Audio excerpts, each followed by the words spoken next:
I'm a licensed professional teacher po. Okay. Opo.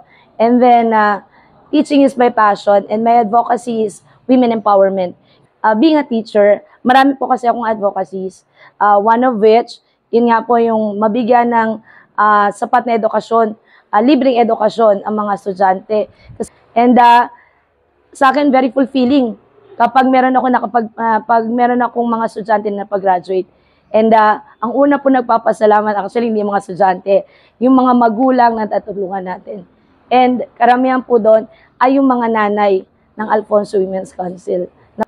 Ang inyo pong lingkod ay palaban, laging palaban. Hindi po ako sang-ayon kapag mali ay tama. Ang mali ay mali, ang tama ay tama.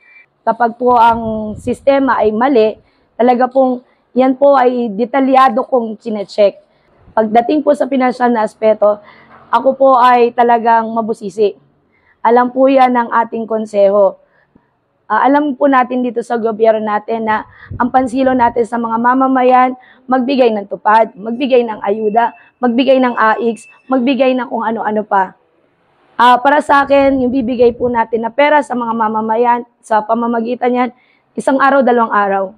Hindi mo kailangan laging bigyan ng mga tao ng pera kasi aasa-taasa lang yan sa atin. Ang mas maganda, bigyan mo yung mga ng trabaho, bigyan mo ng pangkabuhayan,